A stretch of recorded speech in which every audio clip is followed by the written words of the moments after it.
Yeah, you're skinny. You're totally skinny. I have my own group of friends, and I don't want more. Well, do you think I'm fat? Do you think I'm chubby? Am I the a-hole for taking my roommate's laptop and reading his messages? Yes. I went to the liquor store and bought regular dairy milk. I drank what was left of my almond. Wait, what? The liquor store? You can buy milk at a liquor store? To all the wives out there, we love you. So hello everyone, and welcome to my channel, or welcome back to my channel. I'm Jessica Layla, and today is our favorite day of the month. So today is the last Friday of this month, which, in case you're new here and don't know what's going on, every last Friday of the month, I like to read Am I the A-hole stories. And we make our judgments, we give our opinions. It's a free-for-all kind of place. And my main go-to for this is this page on Instagram called Toxic Reddit. They are a page that curates some of the most toxic posts from across various subreddits, not just Am I the A-hole. So if you're into that, you should go give them a follow. They will be linked down below. And there's also this page I followed recently, and we're gonna use one of their stories for this video. The account is called Zoran. Oh wait.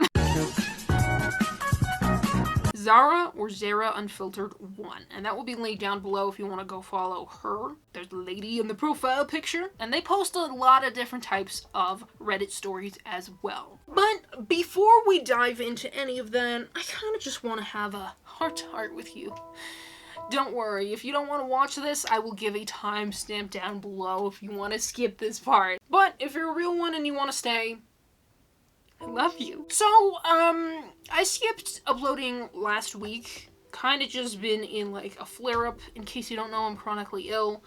And the reason I'm talking about this is because, first of all, we hit 6,000 subscribers. Everybody clapped that up! Yay.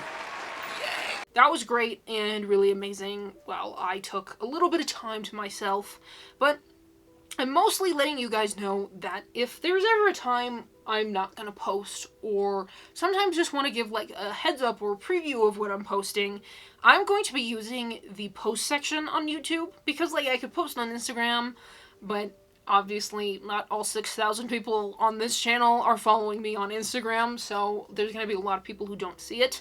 So if there's ever a day you're like, why didn't she upload? I will always give people a heads up. I try to communicate, even with this small little niche audience we have, because I feel like communication is key to keeping a community healthy and happy. Yeah, I've just kind of been having a flare-up of symptoms, I'm on some new medications, and I'm feeling kind of funky. I gave myself a week off just to see if it helps. It didn't. I decided we just gotta do what we can. This video is probably gonna be a little bit shorter than my videos have been as of late, because first of all, you know, I love reading these stories, but it takes a toll on my voice, and then it's a lot more editing, you know? I'm not complaining, I'm just telling you it's a low energy kind of couple weeks ahead of us, I think. And plus, you know, spooky month is coming up, and I like to go kind of hard for spooky month. I have some plans for spooky month that hopefully don't fall through. That would be great. This is just a little heart-to-heart conversation, and to let you know that if you ever want to know what's popping off, I'm gonna try and use the post a little bit more. I just get, like, social anxiety. I'm like, nobody cares. But the response on my last post explaining why I'm skipping my upload, just a lot of nice people, a lot of kind, sweet comments that genuinely made me feel a little less bad about skipping a week. But I will remind everyone here today that rest is good. Rest is necessary. Everybody needs it. Everybody needs a break. Burning yourself out is not worth it. And genuinely trying to do things the best way you can without destroying yourself is ideal. So yeah, anyways. So everyone, what I want you to do is to grab your snacks, grab your drinks, and to get all comfy, cozy, and let's just dive right in with the first post. Okay, so this one's a little controversial. Am I the a-hole for telling my wife she's not skinny? Now I know what everyone's thinking, but let's not jump the gun. If we've learned anything from this channel, it's not to jump the gun. We need to give a context. My wife 31 female, is currently upset with me, 34 male, because I told her that she's not skinny. My wife loves to shop and buy clothes. I have never had a personal opinion on her style because I can barely dress myself. It's not bad at all either, so when she gives me outfit reveals, I have nothing negative to say about her clothing and the way it looks on her. The other night, she was showing me some of the outfits she bought, and she asked me my opinion on her body. I absolutely love my wife. To all the wives out there, we love you! And I always think she looks perfect, so I tell her that. She then goes on and tells me that she isn't as skinny as she used to be when we were younger, and that she's so chubby now. Then she asks me if I think she gained weight, and if I think she's in the skinny category. And I truthfully told her no. She got upset with me and seemed really offended, and the mood for the rest of the night had been ruined. I tried explaining to her that I don't think not being skinny is unattractive at all, and if you're not, then you're not, and that's okay too. She also had her first child about 3 years ago now, and I didn't expect her to stay thin and frail forever. She's been skinny her entire life, and is now more mid-sized, and I truthfully didn't really notice the weight gain as it was slow over time. When I did notice, I didn't care or think differently about her because of it. I feel like an a-hole now for saying no and hurting her feelings, but I didn't want to lie over a question that seemed harmless to me. A lot of these comments are missing the part where he literally told her that he loves her and her body is perfect before and then after he made it very clear that gaining weight has no effect on his attraction. As an overweight girl, I understand that it's a sensitive topic for her, but I feel like she worded her question poorly. If she wanted to know his opinion, she should have asked something like, "Do you mind that my body looks different now?" She would then instantly see that her husband loves her and that he means well. I think that's a tough question and there's no right answer. You know? I think it's one of those things that no matter who's asking, no matter what your relationship is to the person, there's never going to be a right answer, especially if you have to lie and be like, "Yeah, you're skinny. You're totally skinny." It's not a bad thing to change. It's not a bad thing to gain weight, to change sizes, especially after having a kid. Or, you know, sometimes you're just growing up, and that's part of life. You hit puberty, you hit your mid-20s, your hormones change. Like, gaining weight, completely normal. And it's something that happens to a large majority of women. And men. But I'm not one, so I can't speak for them. I'm not the Lorax, and I don't speak for the tree. This is a question that I don't ask people. I don't ask people like, "Well, do you think I'm fat? Do you think I'm chubby?" First of all, if I think that the answer might hurt my feelings, I'm not gonna ask that.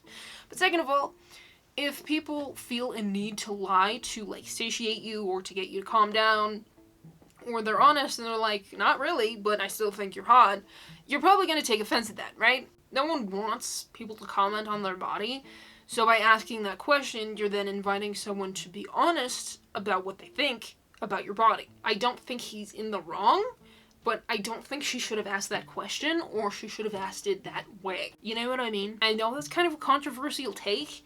I would say there's no a-holes here, because she's probably feeling like insecure, or maybe just feeling different in this new body, and that's a hard thing to explore, so I don't think she's wrong for wanting to get her husband's opinion, but ultimately if you know that they either have to lie to you or be brutally honest with you, like, should you be asking that question? You're kind of setting yourself up for your own feelings being hurt. That's just my take, as a lady, as a woman, as a person. So anyways, on to the next one. Am I the a-hole for telling my girlfriend to be quiet in a museum? Background. I, 25 male, was invited to go on vacation for a week with my girlfriend, 22 female, and her family.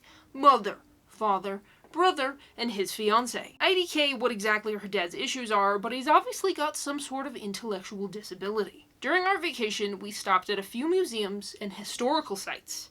Every single time my girlfriend wants her dad to walk with us. At first I was fine with it, but then I realized he can't read. At every stop, my girlfriend is narrating everything for her dad. He's half deaf too, so she's either leaned right in close to him or speaking loudly so he can hear. Not only can he not read or hear, he hardly understands what is being read to him, so my girlfriend has to repeat half of it in simpler terms for him to get. I'm a fast reader, so I'll be ahead of them, but hearing my girlfriend yell out what I just read 3 minutes ago, followed by her dad saying, "What's that mean?" and her spending another 10 minutes explaining what she literally just read, and him still not getting it. This is why museums with narrated tours give them through headsets. I'm sure it disrupts other visitors as well, which is why when we stopped today, I asked her not to narrate everything. She said she had to for her dad. I suggested he'd get just as much out of looking at the artifacts and pictures since he doesn't understand half of what's going on anyway. Then she says that's not true. He loves learning. He especially loves historical facts. Like, come on now. He has to be constantly reminded if a museum is interactive or not because he will try to touch anything and everything. That's his mental functioning level. I told her it's disrespectful and kind of obnoxious to the other visitors for her to be talking out loud constantly while people are trying to absorb what they're reading. After a bit of back and forth, she told me I could walk way ahead of them so I don't get distracted, but she was going to read to her dad. Then at lunch I thought she was past it since everyone seemed to be in a good mood. But when we sat down to eat, she made a jab that no one should talk so I don't get too distracted while I am trying to eat. She's still pissed, obviously, and now, so am I. That felt totally out of line. Am I the a-hole? You're the a-hole. Ableist much? What would have been a reasonable question to ask is, hey, the museum offers headsets and audio-accessible aids. Would that help all of yous enjoy the museum together? Parents age. Parents need support when enjoying family time. It's cool and all you enjoy your speed reading and rushing along, but this was a family vacation for her family. And you treated her father like an inconvenience on their family trip that you were invited to join. Anyone of any ability deserves to enjoy learning and exploring museums at their own pace. Most museums have special aids to support people with different abilities. Most museums aren't silent as the tomb nowadays. Our museums still have that feel, but most history and other museums are much more interactive and inclusive. I doubt your relationship will survive how you callously treated her father. You're the a-hole. You were an invited guest on their family trip, and you were telling her to not say anything to her dad and let him look at the pictures like a 2-year-old. Where's your empathy? This is her dad. You're the a-hole. This may as well have read, "Stop enjoying quality time with your dumb dad." With any luck, she'll smarten up and dump you for being such an ass. Museums are places of learning, which includes conversations. Museums don't have to be quiet spaces unless the staff at the museum itself asks.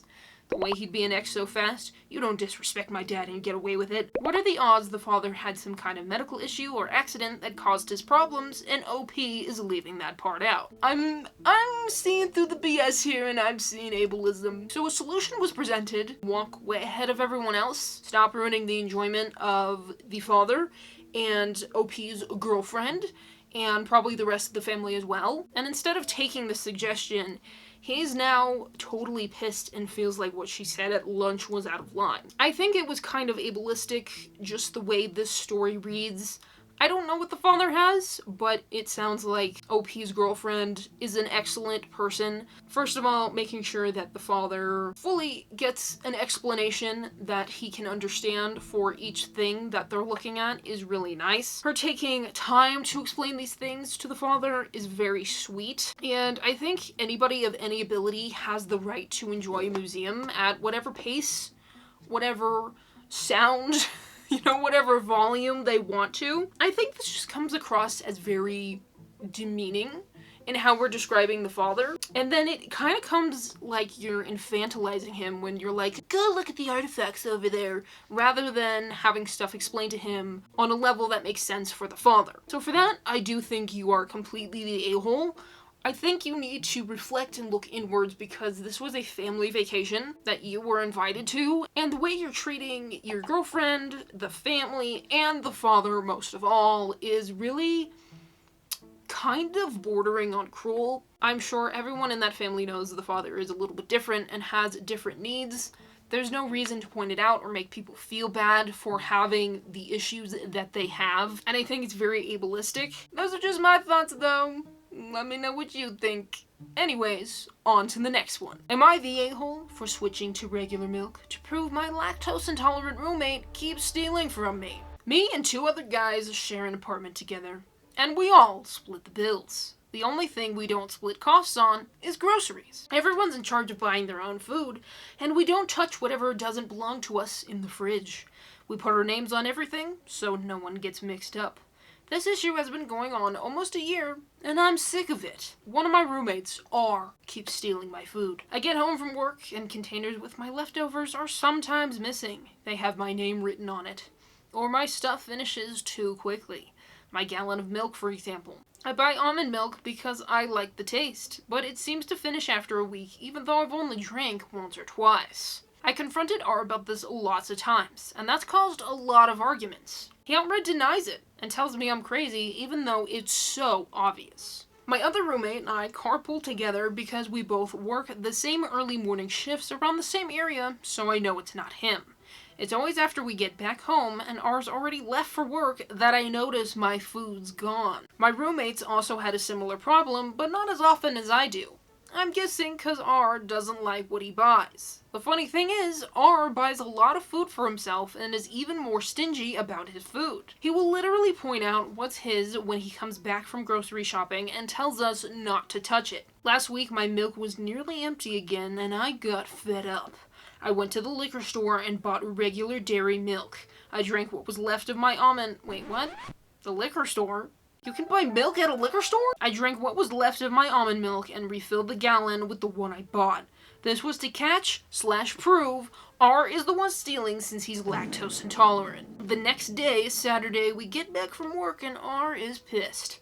He yelled at me that he was stuck in the bathroom for 40 minutes with diarrhea because of my milk. He was using it to make a shake. I only responded with, "So then you're the one who's been stealing?" He freaking exploded.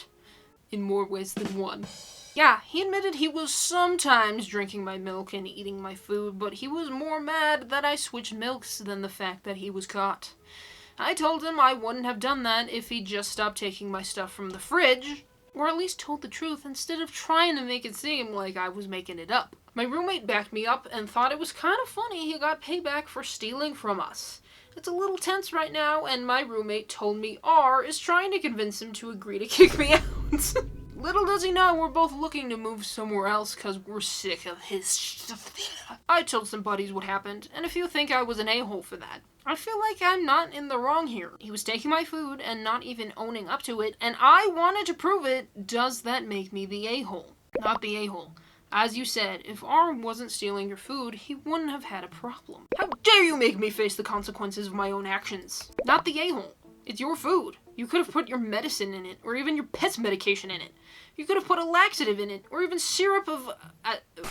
And I would still say not the a-hole. When people steal food, lie about it, and don't replace it, they reap what they sow. Food is expensive, especially milk substitutes. Without replacing the food, he was essentially stealing money from your wallet. Oh yeah, it really is. I try to buy from grocery stores that sell all organic, so it does get pretty expensive. I think, stealing someone's food, like, if you're related to someone, I can kind of let it slide, because, like, if you're stealing a family member's food, at least your family, but stealing someone you live with, your roommate, their food, that's incredibly weird to me. And so, because he's reaping what he sows, he stole food, and he had the consequences of stealing someone else's food, you don't really have a right to be upset. And this is coming from someone who's literally lactose intolerant. If I were stealing someone's food and then I get sick... If I were stealing someone's food and then I get sick from stealing that person's food, that person is not responsible. It's on me for stealing their food. Now, of course, this person was misled. You know, R was misled. But the point still stands in that you don't steal other people's food. To not own up to it and to be like, you made me really sick. You shouldn't have been stealing their food in the first place. Like, the solution here is very obvious. And to not realize that what you did was wrong. While I do agree that this is a little bit extreme, and in no way, shape, or form would this slide if this was like a food allergy, because that's actually endangering someone's life, but you'll survive being on the toilet for a couple hours. You'll learn your lesson. You'll be fine, honey. But it's that kind of lack of awareness of if I hadn't been stealing my roommate's food, this would have never happened to me, that I just don't understand. And so, for that reason, R is the a-hole, because they weren't like, I'm sorry for taking your food, I've learned my lesson, it's, you made me sick, this is your fault, let's kick this guy out of here for trying to poison me. Like, really, it's so ridiculous, and it sounds like someone who would be just so annoying to live with. And you reap what you sow, truly, in the end. You do. Now, if I got a heartfelt apology in the end, I might be like, okay, I'm sorry for making you sick. But if you don't own up to your actions, I don't feel bad for you. So anyways, on to the next one. Am I the a-hole for telling my fiancé's friends that we aren't friends and to leave me alone? So on December 1st, my fiancé's friend, I don't know which one, hosted a holiday get-together that I immediately did not want to go to, but kept it to myself because I know how much my fiancé loves her girlfriends. I do not have a problem with her girlfriends. It's their partners that piss me off. For background, each of them have tried to connect with me or befriend me over the years, and each time I've shot them down as bluntly as possible. Why? I have my own group of friends, and I don't want more. I smile and keep everything surface level in person because I know my fiancé loves get-togethers. On the first night we all met, we all exchanged numbers, and once they each tried to text me or call me, I blocked them. Why? They added me on Snapchat and added me to their group chat. I again blocked all of them and left the group chat. Why? They added me to a group chat on Instagram, again blocked them all and left the group chat. Twitter/X, blocked. Facebook, blocked. Emails, blocked. Even here on Reddit, they're all blocked. They invite me to their boys' nights through my fiancé, stern frick no every time. So at the get-together, the 8 of us, me plus 7 partners, are sat in the living room while the ladies cooked and talked. Why aren't you guys helping? They were in their own conversation, wrong there, about the election and football and whatever, and I was smiling and nodding. One of them makes a joke about me being quiet. I try to laugh it off, but he keeps pressing it, so I left and hid in the bathroom until the food was ready. During the dinner, the partners kept digging into me as usual, trying to get me to open up. Asking me about my work and hobbies and my proposal story and wedding plans. I gave the same surface level answers as always, but for some reason, they weren't having it. And then everyone except my fiancé started yelling at me for some reason, saying that I'm such a prick and what's wrong with me, and that I act like I'm better than them. So I obviously yelled back at them. The SparkNotes version is, I don't know them, and I don't want to get to know them. Leave me the F alone. I don't know any of your names. I don't care to know your names. Friends-in-law isn't a thing, and that just because our partners are friends doesn't make us friends. Using my forearm to make a line. Huh? This is a line. What are we talking about? This is the line. Stop trying to cross the line. Stop approaching the line. Back the F away from the line. Everyone stay an arm's length away from me. Then I threw the car keys on the table and took a lift home. Why? When my fiancé came home the following morning, she looked like she had been crying.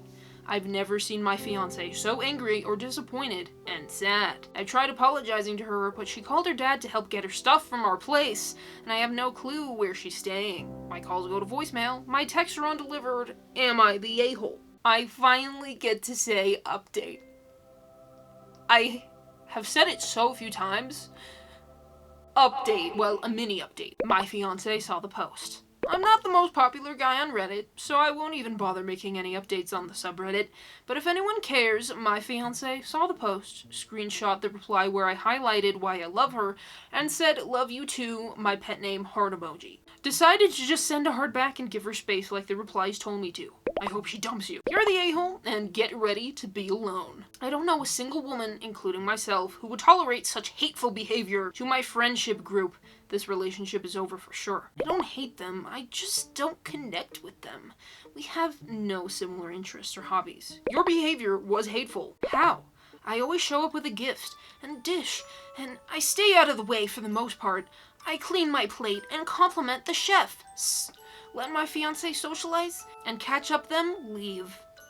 All I did was give short answers when people tried talking to me. I'm not going to waste my time explaining it to you. I'm off to hang with some of my husband's friends and their wives. I mean, I've had my girlfriend's friends try to befriend me and had absolutely nothing in common with them or an interest in being friends with them. You know what I did? be friendly to them when around them, and get on with my life. It's not that hard to just be nice. This OP freaking sucks. Glad he showed his true character before she was legally bound to him. Good for her for packing up and leaving immediately. He's being deliberately disrespectful to all the important people in her life, and he acts shocked when she is sad. Low-key, gotta freaking agree. The thing is, it's okay to not want any more friends, but to be mean or rude or block these people and not ever explain, like, why, you know, sometimes you just don't mesh well with a group of people, or you're, like, awkward, or you're really shy, or you're super introverted. I totally get that. That's me. But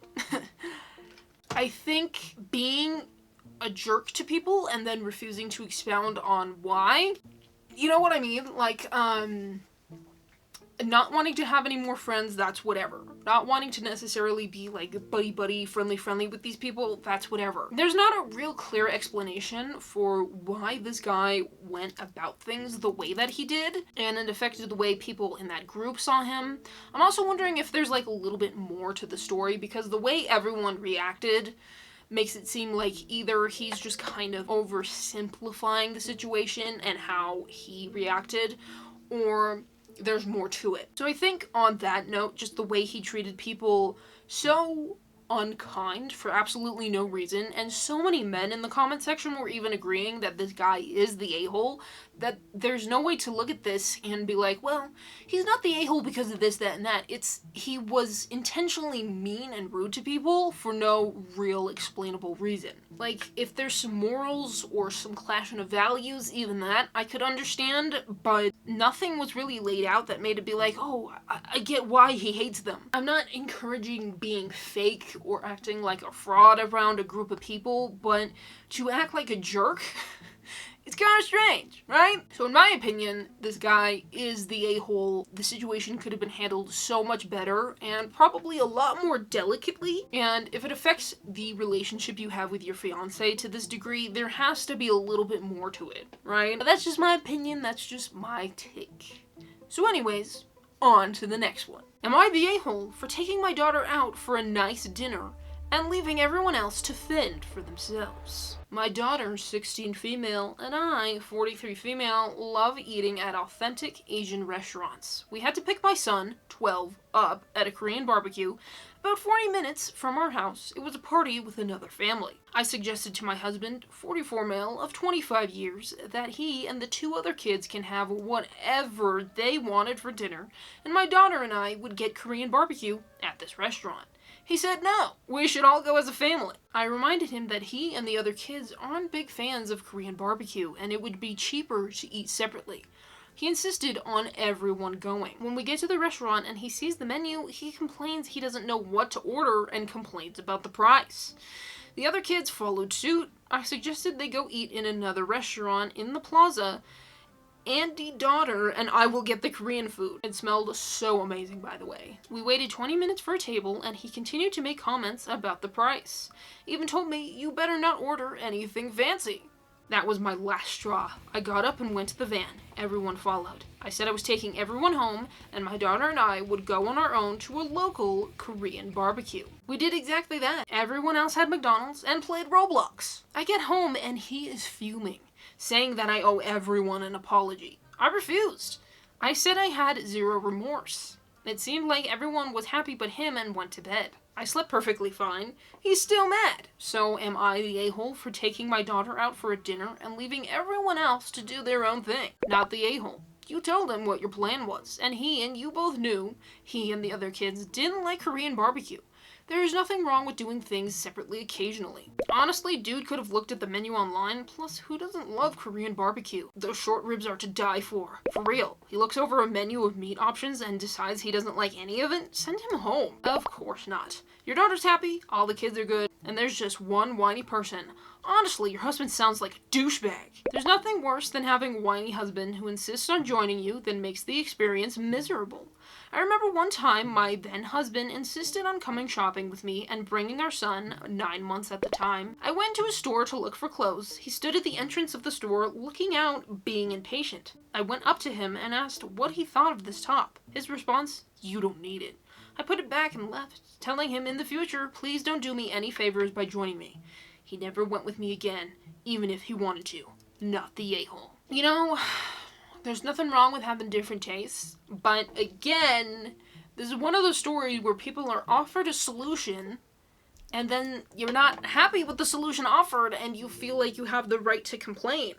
The thing is, I'm gonna be honest, I never been to Korean barbecue. We just don't have anything like that where I'm at. So I can't speak onto the food, but I would imagine there has to be at least like one thing on the menu that everyone would have liked, or at least he would have liked. But it turned out to be cheaper the way they did it.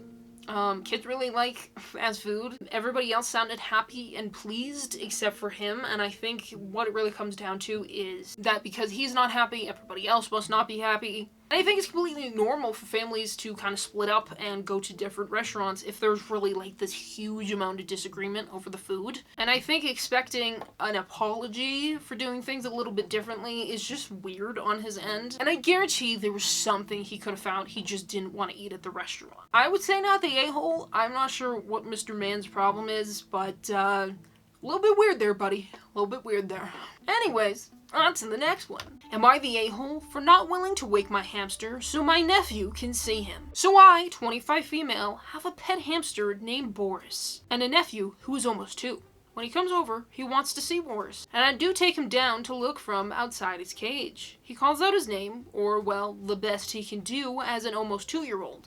And sometimes he sees him when he decides to get up in the middle of the day. I don't like to wake my hamster because I get no one wants to randomly be woken up. I know my nephew calling out my name may wake him up, but I digress. Today I took my nephew upstairs after going to see Boris and mentioned how he was night-night. My sister, 31 female, had asked why I don't just wake him up so my nephew can see him.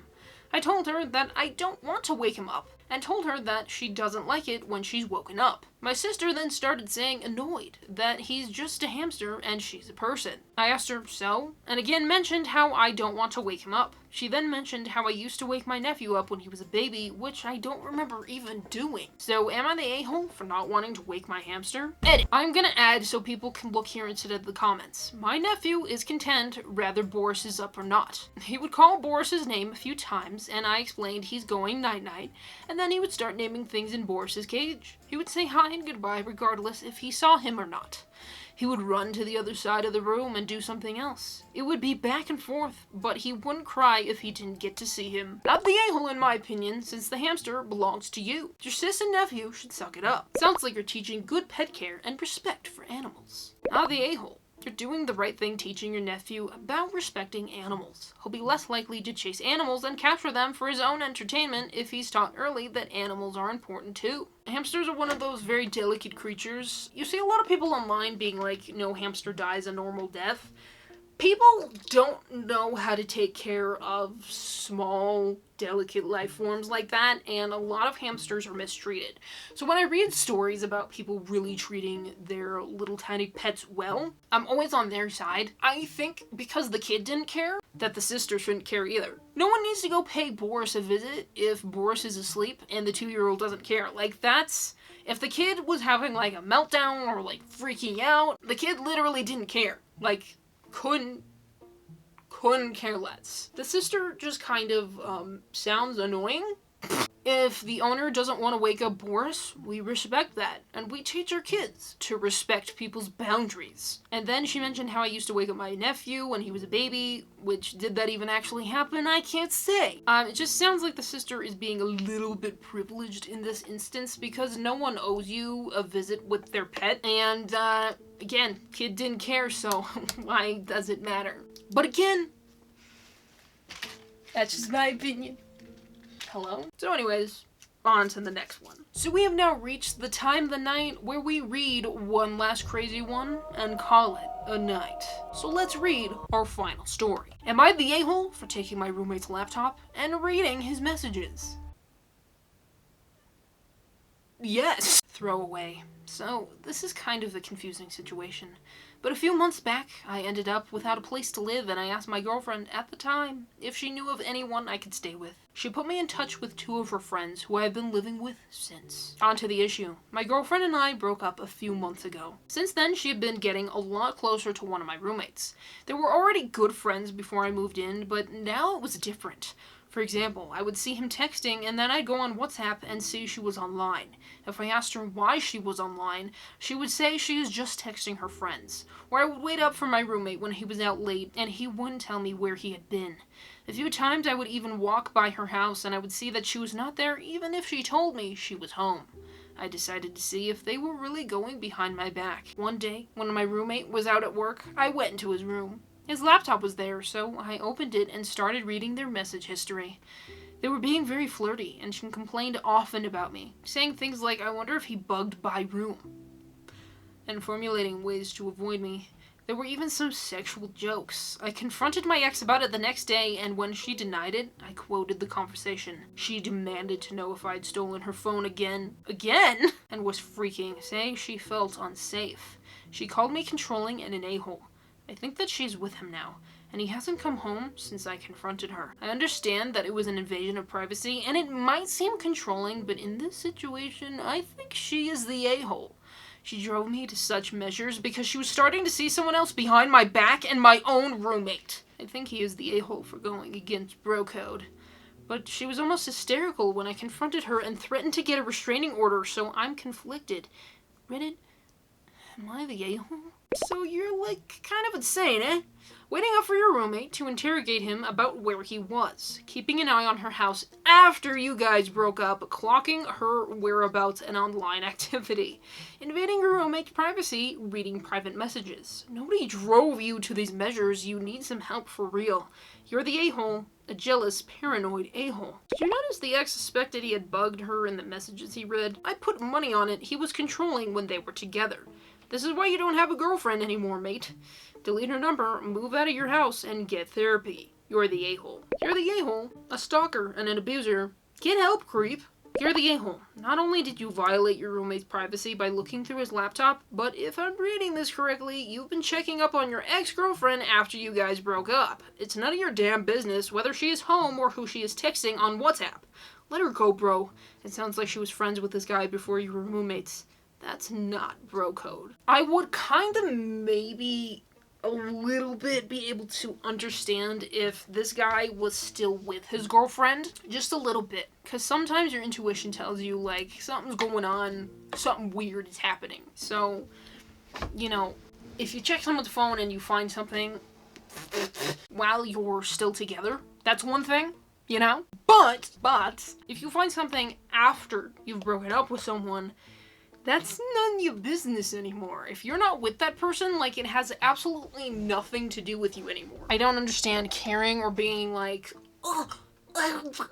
reading your roommate's messages and, like, looking through their stuff. That's weird. Walking by your ex-girlfriend's house. That's weird. The whole bro code thing has always made me laugh because people think that you should abide by it because there's some imaginary code. Do I think it's the best thing to snatch up your roommate's ex-girlfriend? No. I'm not gonna say, like, oh, that's great, good for them. But it's really none of your business once you break up with this person. She was friends with this guy.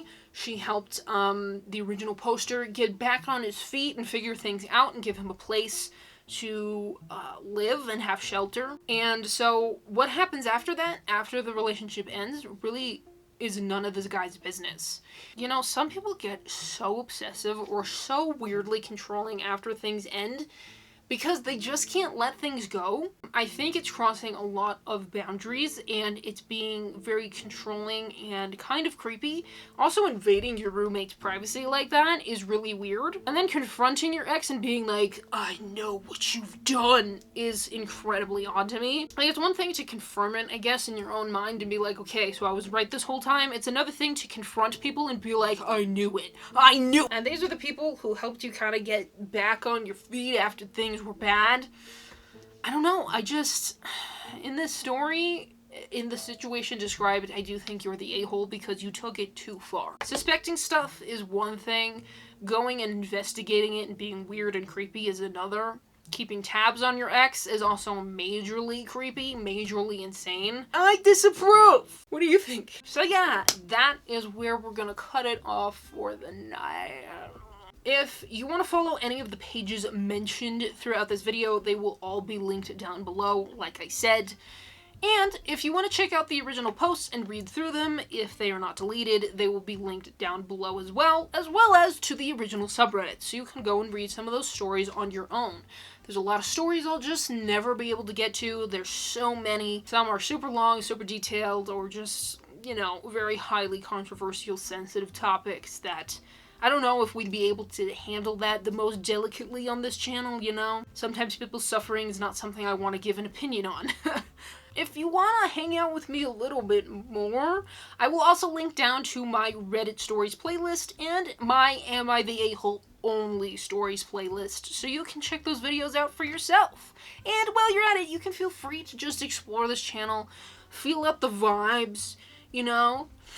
We have a lot to offer on this channel, a lot of different kinds of stories, and a lot of different kinds of vibes. So thank you all so much for watching. Hopefully you all enjoyed, and hopefully I will see you all here next time.